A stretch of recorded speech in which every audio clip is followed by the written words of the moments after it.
ખેડા મહીસાગર નદીમાં પાણીની ભરપૂર આવક થતા નદીનું રૌદ્ર સ્વરૂપ જોવા મળ્યું છે। વણાકબોરી વિયર ઓવરફ્લો થયો છે અને ઉપરવાસમાંથી વધુ પાણી છોડતા નદી તોફાની બની ગઈ છે।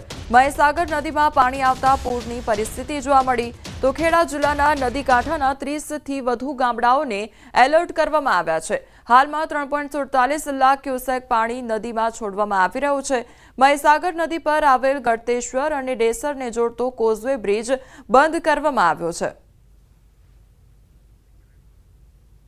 તો વણાકબોરી જે વિયર કોઝવે છે તે ઓવરફ્લો થયો છે અને તેના કારણે લોકોને હાલાકી વેઠવાનો વારો આવ્યો છે। તો કોઝવે બ્રિજ અત્યારે બંધ કરવામાં આવ્યો છે કારણ કે સતત જે પાણીનો પ્રવાહ છે તે વધી રહ્યો છે। લોકોને સતત એલર્ટ પણ કરવામાં આવી રહ્યા છે। તો કાંઠાના 30 થી વધુ જે ગામડાઓ છે તેને એલર્ટ કરવામાં આવ્યા છે। સુરત શહેરમાં ભારે વરસાદ ખાબકી રહ્યો છે। ધોધમાર વરસાદથી અનેક જગ્યાએ પાણી ભરાઈ ગયા છે। મોરા ભાગળ 4 રસ્તા પર પાણી ભરાઈ ગયા હોવાના દ્રશ્યો સામે આવ્યા છે।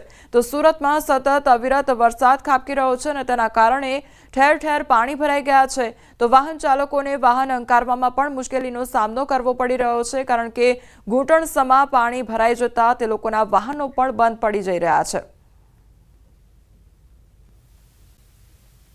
હવામાન વિભાગની આગાહી વચ્ચે ગઈકાલે મોડી રાત્રે શરૂ થયેલા વરસાદે સવાર સુધી ધમાકેદાર બેટિંગ કરી છે, જેને લઈને સુરતના નીચાણવાળા વિસ્તારોમાં પાણી ભરાવાની સમસ્યા સામે આવી રહી છે। દ્રશ્ય જોઈ શકાય છે, સુરતથી ઓલપાડને જોડતો જે રોડ છે ત્યાં મોરા ભાગળ 4 રસ્તા પર જે પ્રકારે પાણી ભરાયા છે તેને લઈને ટ્રાફિકના વાહન વ્યવહારમાં અસર થઈ રહી છે।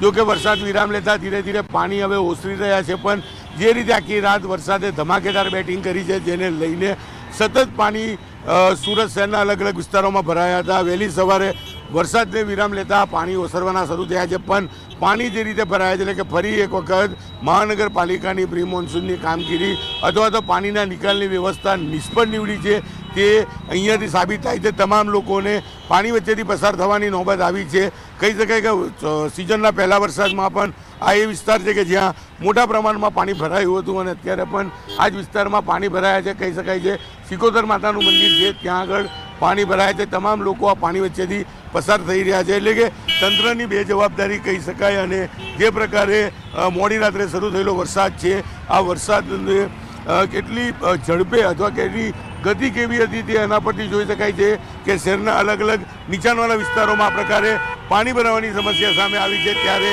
આગામી 3 દિવસ સુધી ભારે વરસાદની આગાહી છે, જેને લઈને તંત્રને એલર્ટ મોડ પર મૂકવામાં આવ્યું છે।